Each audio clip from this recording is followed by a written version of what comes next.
Dear Mr. A&R, we all struggling artists. Realize the world is cold, but we came here to spark it. Swimming little guppies in a sea full of sharks. It's gonna take a miracle to not end up hard. Hello, and welcome to another episode of Inside the Six with Ian and Thomas. Hello. Sorry, we're late. As you saw on Facebook, we had technical difficulties. I still don't know what happened. We're improvising. So this is going to go up on Wednesday. We do plan on figuring out what went wrong, and we should be live on Tuesday again next week. But we'll wait and see, because we don't know. I honestly have no idea what I'm doing. Me either. But I do everything I can to make sure you get content. Thanks for watching.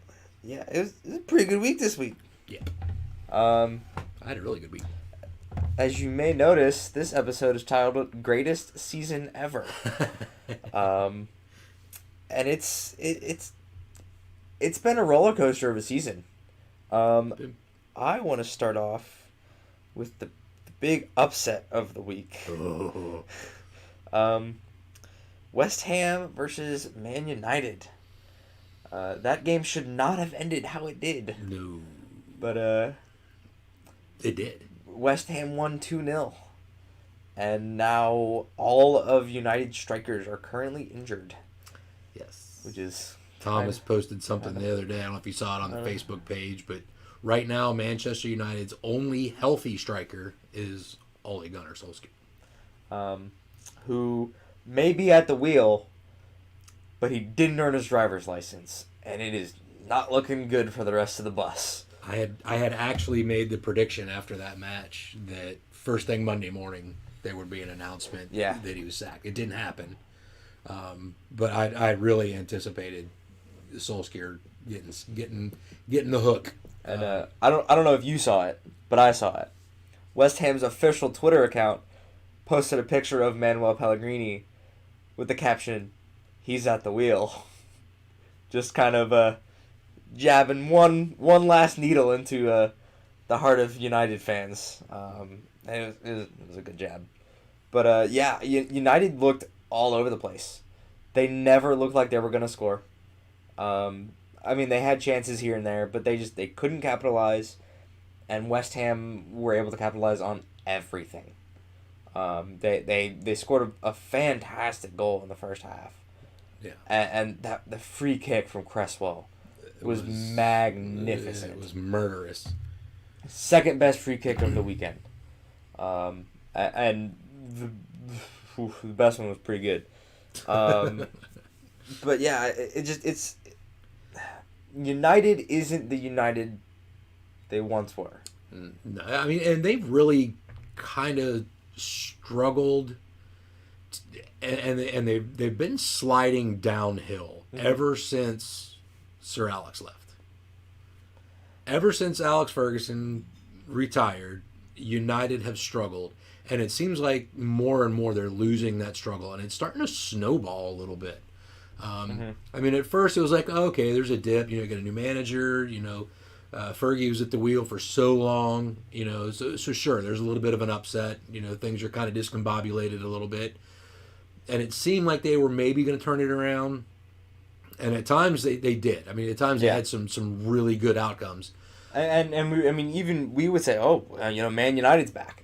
Yeah. And then the next week, it would fall apart again. And it's not just inconsistent. It's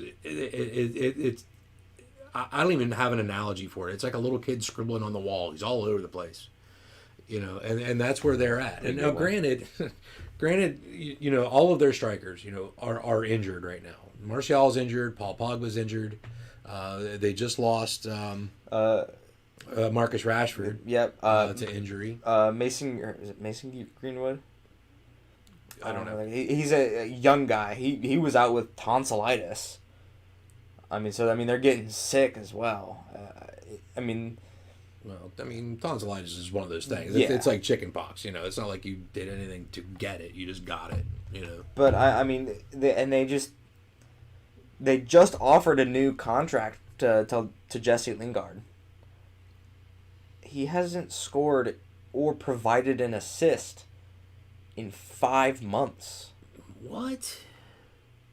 Wow. He's an attacking player. That's his one job, and he's not doing it. Well, maybe they should move him to center half. And it blows my mind that he hasn't been part of a goal in 5 months. 5 months. And they're offering him a new contract. I don't think that's the right move. Well, I think it is for him. Oh, I mean, absolutely. You know, if he hasn't scored in 5 months, he should snap up that contract Exactly. right now because, you know. But I don't know. And after the game, obviously this game was on Sunday. I read a lot of articles saying the Premier League Big Six is no more. It is gone. It's the Big Four now. There are some who went to the extent of it's the Big Two. Which, I mean, okay, I can understand that. Sure. Clearly, Liverpool and Man City are on top of the league. Nobody's going to topple them right now. Except Norwich, maybe. But I mean, even then, I mean, you look... Okay, so Man City lost 3-2 to Norwich last week. How big did they win this week? It was an absolute destructive cyclone of goal scoring. 8-0. It was 5-0 within 18 minutes. 18 minutes, it was 5-0. That is murder. That's, I mean, there's no words that I can use on YouTube to describe what happened in that match. City are definitely at the top of the league right now. I would say City and Liverpool are on the same level. I mean, they are two absolutely destructive teams that have the intention to win everything they're in this year. Liverpool want to win everything. And I think both of the teams have what it takes to do that. Oh, absolutely. You know, not just the mentality, but I think they have the skill and the talent and the players and the depth to make that happen. And it's gonna be like last season. It's gonna be an all-out duel till the end. Yep. You know, barring time and unforeseen circumstance. I love it. Oh, I do too. I mean, last season, the end of last season was amazing. It was, City's ahead, Liverpool's ahead, City's ahead, Liverpool's ahead, City's ahead. Oh my God, who's gonna win? And it literally came down to Championship Sunday. It came down to Championship Sunday. They were playing at the exact same time, and it finished. The City were able to draw ahead like right before halftime of their game. Yeah. It was within 45 minutes. That's how close it was last season. Yeah. That's insane. It came down to one half of football to decide who was going to lift that trophy. That is exceptional. And the fact that Liverpool were able to score, what was it, 97 points? With one loss. And not win? And lose one match all season and not win the trophy. So yeah, Liverpool and City is destructive. I mean, they're terrifying. I enjoy watching Manchester City because it is so technical, and the level of skill of every single one of those players is absolutely mind-blowing. And Pep Guardiola is going to go down in history as one of the greatest managers of all time.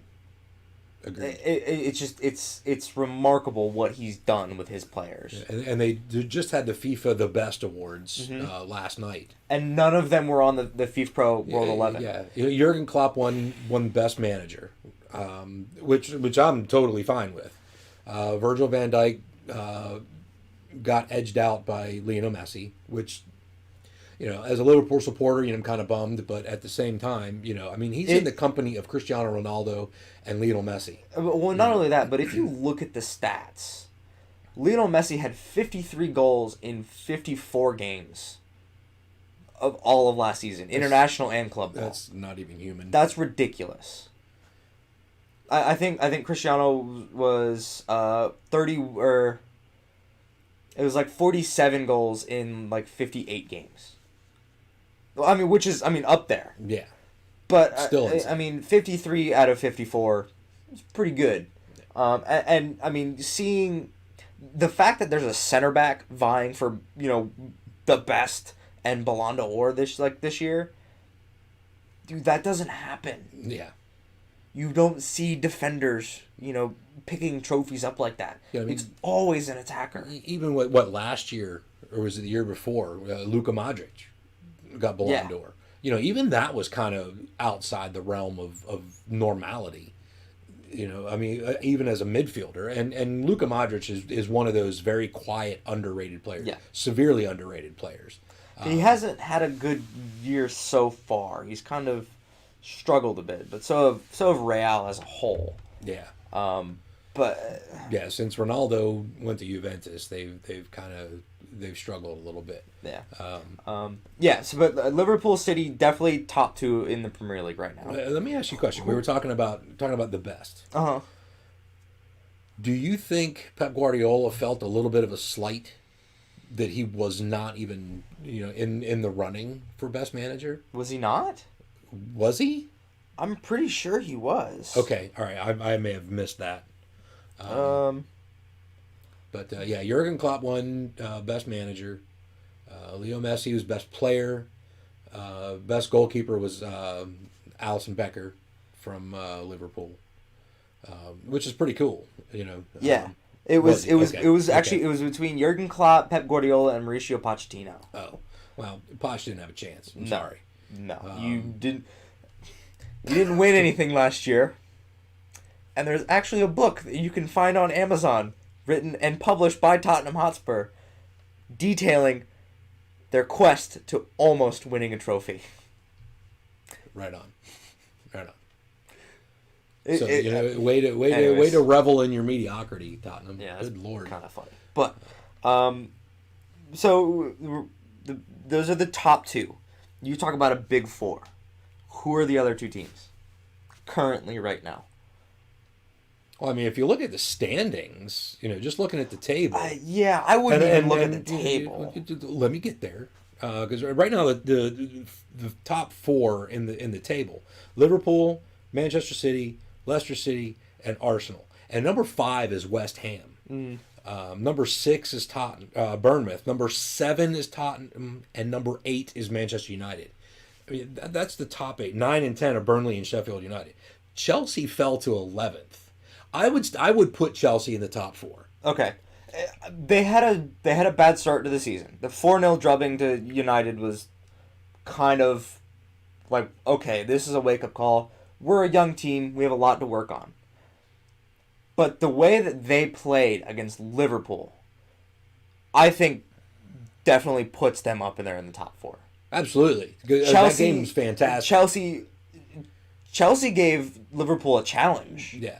And it was their first real test of the season. I mean, it really was. They've had a pretty mild schedule to start out. Week 1 through 5. I mean, Arsenal should have been a challenge. And I'm as far as the top 4, I'm really kind of at a loss for number 4. I'm gonna say Leicester. Okay. I think Leicester are gonna push themselves in the top 4 again. I think they're gonna be in Champions League next year. Which would be awesome. I mean, they dropped their first points last week, and then they come back and beat Tottenham from behind. Yeah. So, personally, my top 4 right now is Liverpool, City, Chelsea, Leicester. Okay. I mean, and I won't disagree with that. I mean, I was having a really hard time finding number 4, because, I mean, traditionally you'd want to say someone like Manchester United or Everton or Arsenal. Mm-hmm. And I can't say that. I can't say that any of those teams are a top 4 team right now. No. They're just not, especially Everton. Oh my god! And right behind they're them, not even close. Yeah, and right behind them, Everton's in 14th. They have 7 points from 6 matches. 2 wins, 1 draw, 3 losses, with a negative 4 goal differential. So I mean, I can't even think about Everton in the top 4. You have one of the top, I'll say top 6 goalkeepers in the world. Absolutely. Because Jordan Pickford is world class. Yes. And your goal differential is negative 4, you have a problem. Yeah. And I guarantee It's not your goalkeeper. It's the fact that you have no defense and you're not scoring. And with Richarlison, he's a pretty exciting player. But I watched the Everton match the other day, and he got shut down over and over and over. And instead of, and he's young. He's still very young. How old is he? 21 ish. I don't even think he's that old. I think he's a little bit older. Maybe. Okay. But his mentality, you could see it on his face. He was frustrated, and he 22. He did not know how to react to the fact that his opponents were not just allowing him to score. He put in the work, he put in the effort. His work rate is there. But when he doesn't score, it's not, his reaction's wrong. His reaction is not mature. And I think that's his biggest issue. He's still immature. I think that's the problem. One of the problems with Everton's top line right now. Everton's top line is Richarlison, who's 22, Alex Iwobi, who's 23, and Moise Kean, who's 19. Moise Kean is an excellent young player. I'm excited. I was very excited to hear when he made the transfer from Juventus to Everton. I was hoping that it wouldn't be Everton, it would be another team, because I kind of saw that he would dwindle in nothingness at Everton. Yeah. Because, over the past 2 seasons, we've slowly watched Everton just slowly dig themselves into a bigger hole. Yeah. And it's not good. Those young players, I understand why they want youth. They want to be able to have some longevity. They want, players who are going to be there for, 5, 6, 8, 10 years. Great, I get it. But you've got to have some veterans out there. You got to get somebody in Richarlison's ear and say, listen, you didn't score. It's not the end of the world. You need to be more positive about that result. You didn't score on that one, but you got to keep trying, because he misses the goal or it gets saved. And the first thing he does is he stands there and he punches the air. Meanwhile, the game's going on around him.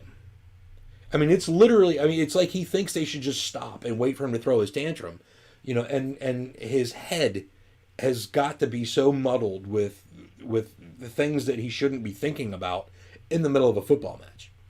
I think that's a big part of their problem. Their dressing room has got to suck, because you're talking about a team that 3-4 years ago was definitely a top 6 team, and now they're bottom half the table. And they've not been above, I don't think they've been above, 11th place in 2 years. Yeah, if they have, they dive right back down. Yeah. And they can come right back, because Chelsea was in, 5th or 6th place, I think, until this past week, and they dropped to 11th. No. They've been around 10th or 11th the entire season. Have they? Yeah. I thought they were higher than that. That loss to United hurt them a lot. Yeah. But the middle of the table is really tight. There's only a few points between 5th place and 10th place. Tottenham, United, Burnley, Sheffield, Chelsea, Palace all have 8. Southampton, Everton have 7. Brighton, Norwich have 6. Newcastle with 5. Villa with 4. Wolves with 4. Watford with 2. Literally there is 2 points between 7th and 16th. 2 points. So that's one game. One win's going to push somebody to the top half of the table. So, and it's really early. Chelsea, I don't have any worries about Chelsea. I think the youth are working. Yeah. It was a first test against United. It didn't go well. They move on. They grew. Right. Frank Lampard said, okay, I have to tweak some things. He went back to the drawing board. It's working. And that's going to be a really positive thing for Chelsea. Just having Frank Lampard at the helm right now is going to be huge for them, because he's got the youth. He's got players who trust him. Because Tammy Abraham, they've given them a chance. Yeah. He's given them a chance. They trust him, and they're going to play for him. And the match on Sunday, it was a 2-1 loss for Chelsea at the Bridge, but it wasn't because Chelsea didn't play. It was a little bit edgy. The second half was all Chelsea. Yeah. First half was Liverpool. It was like 60-40 possession. The second half was completely the opposite. So at the end of the first half, possession was 49% Chelsea, 51% Liverpool. And about 20 minutes in, Chelsea had reclaimed, they had gone up 2 points. They were at 51, Liverpool at 49. Yeah. And they had what I would consider to be kind of an unfair goal called back for VAR. It was offsides. But it was because of the new rule change. The rule change, it used to be, the body, but now it's any part Any of playable part of the body. Actually, it was his left foot. It can be unplayable as well. For example, Tottenham had a goal taken back because I think it was Heung-min Son's arm was offsides. Nah, see, I don't agree with that. I mean, that's not any kind of an advantage. But that's the new rule. Yeah. Which is why, at first I was like, oh, who was offsides? I saw it. I was like, okay, that kind of sucks. It's really close. It was very close. But it was I mean, inches. Like, inches. VAR called it. VAR looked at it. It was correct. I can't say anything about it. Yeah. It could have easily been a 2-2 draw or even a Chelsea win. It could have easily been that. And it was a really, we were watching the match, and I was like, after the match, I was like, man, that was a really good game. Thomas is a Chelsea supporter. I'm a Liverpool supporter. We're sitting in the living room watching the match together. There were things I saw that Liverpool got away with. There were things I saw that Chelsea got away with. But my analogy for that game was two heavyweights just straight slugging it out. And the referee let a lot of it go. Yeah. He let some of the harsher tackles There go. were some pretty chippy challenges coming in. And I was like fun. that. It was fun. I like that against two big teams. Yeah. When the ref knows, okay, these are two world-class teams in the Champions League, they should be able to handle themselves. Right. It's not like everybody's on ice. I mean, and both of the players, they tested the waters a little bit, and as soon as they're like, okay, this guy's going to let a lot of stuff go, we're gonna duke this out. And they did. It was a brilliant match. Game of the week for me. Absolutely. Easily game of the week. And the thing about, I think, in the post-match interview, Frank Lampard said, I think we were the better team. I don't disagree. I really don't. I mean, much better, not a lot better, but they were better. Liverpool could have pressed a little bit harder. They probably could have had a few more goals. But Chelsea certainly could have. It was the fact that he thought Chelsea was the better team, and I did too. I'm a Liverpool supporter, and it was a little bit of a nail biter coming toward the end of the second half. I was like, man, this is going to be a 2-2 draw, easy, and it wasn't. So game of the match, and the thing with Liverpool, they scored 2 goals, and they were phenomenal goals. They were just, it was set piece goals. Both of them were from set pieces. That was the best free kick of the week. Was Trent Alexander-Arnold. Yeah, I think it was Mo Salah, kind of back heeling it. Yeah. To throw the keeper off, throw the wall off. Brilliant play. Yeah. And actually, I read something that basically, he kind of made that up on the spot. He went up to Mo. He's like, "This is really close. We're not going to be able to get this up over the wall under the bar. Right. Just look it over to me. I'll hit it in." And hit it, he did. Yeah, he smashed it. Yeah. And the second goal was just it was a little bit of the same. It was a lapse of defending. Yeah. Bobby, it was the same Bobby thing. It was a set piece. Bobby Firmino backheeled it. No, he headed it. It was a header. Oh, that's right. He was. Yeah, I'm thinking the other one. Yeah. But it was. Yeah, he was left unmarked. Yeah. He was left unmarked. Marcos Alonso couldn't get there in time. Not only that, but Chelsea had to deal with 2 first-half injuries that caused subs. Yeah. I mean, I don't even want to know how that messed up Frank Lampard's tactics for the game. Yeah. I think that put them at a little bit of a disadvantage, especially in the first half. I think second half, they went into the locker room at halftime, got some stuff squared away. Frank gave them a good team talks. He switched up the tactics to do what they could do with what they had at that point. Coming in the second half, you got 1 sub left. And it worked because they controlled the second half. It worked. So, yeah, as a Chelsea fan, that is not a game that I'm disappointed in. That is a game that I am proud to have lost because they fought. That sounds weird, I know. But they fought for every second of the game. Yeah. And it shows, okay, yeah, we lost 4-0 week 1. Look at where we're at now, 5 weeks later. pushing against, the European champions, possibly forcing a draw. So it was a fantastic game. Great match. Hopefully we can see Match of the week with probably one of the goals of the week. Yeah, hopefully we can see that again in the reverse fixture. Hopefully we'll see that, Liverpool against City in the reverse fixture for that. I want to see big heavyweight teams fight it out like that. The rest of the scores we'll go over kind of quickly. Bournemouth 3-1 over Southampton. I think we said Leicester 2-1 over Tottenham. Burnley 2-0 over Norwich. Sheffield 2-0 over Everton. Again, we talked about Everton's woes. Well, that and Sheffield looks pretty good. Yeah, Sheffield are dangerous. Yeah, Sheffield They're is scary. not going to be relegated. They're 10th right now, and they don't plan on going anywhere except just up. Prepare yourself right now that Sheffield United will be in the Premier League again next season. Mm-hmm. I'm calling that right now. Where they will be, I haven't really decided yet. I think it's going to be fair mid-table. Yeah, I think they can finish mid-table Absolutely. easily. Yeah. They're strong. So yeah, we already said City 8-0 over Watford. God, it looks crazy to look at. Arsenal squeaked the win out over Aston Villa. Oh my goodness, They were losing. Villa were, what was it, 2-0 2-0 down. No. It was 1-0, 1-1, 2-1, 2-2. Yes, 3-2. you're right. Yeah.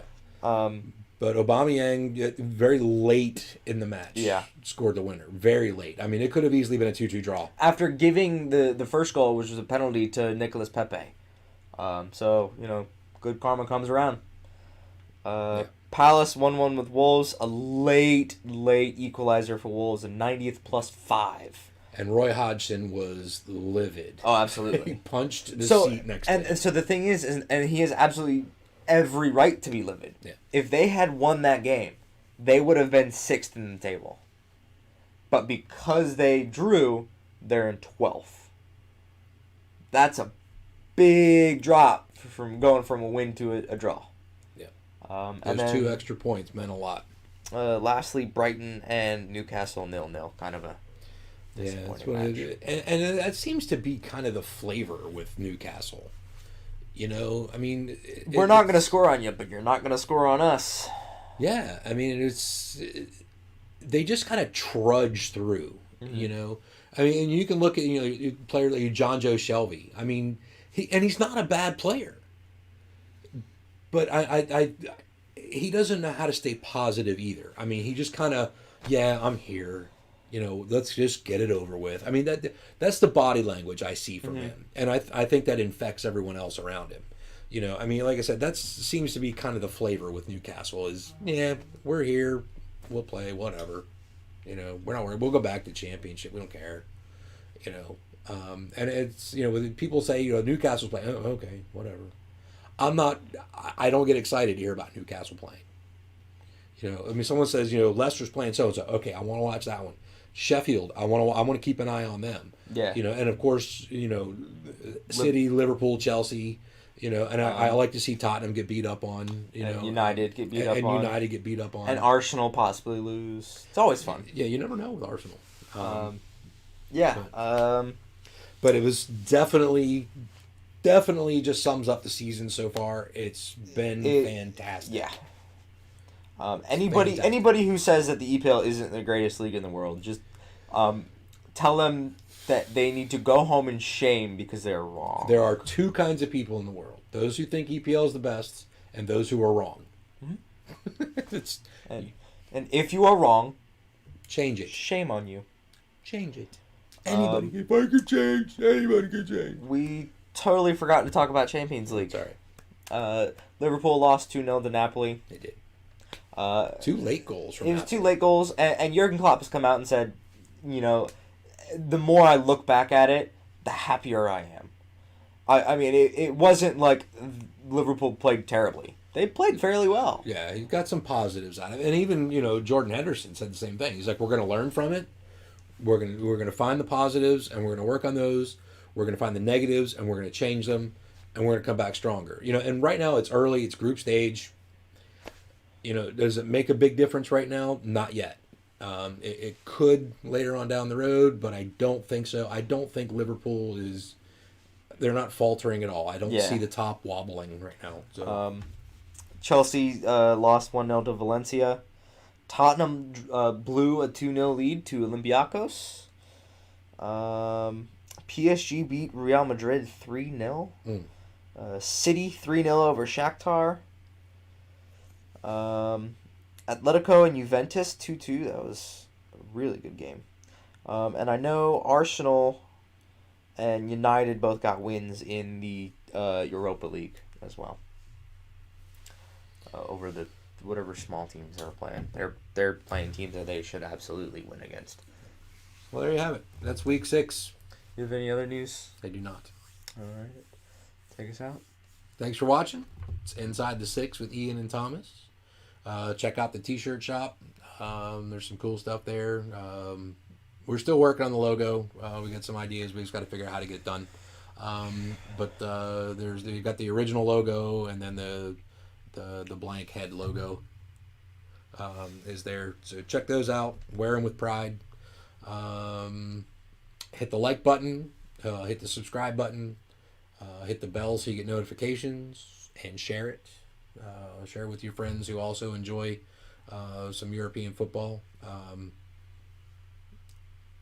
Do that now. Special shout out to our friend Macrophonic MC. Super cool dude. He's a good friend of ours, and he lets us use his music. That's his music at the intro, and then you'll hear it again at the outro. There's links down there too for his stuff. Check that out. He's a super good guy, and he's a very talented artist. And special thanks also to Thomas, who does all the editing and technical stuff. Despite when it's broken.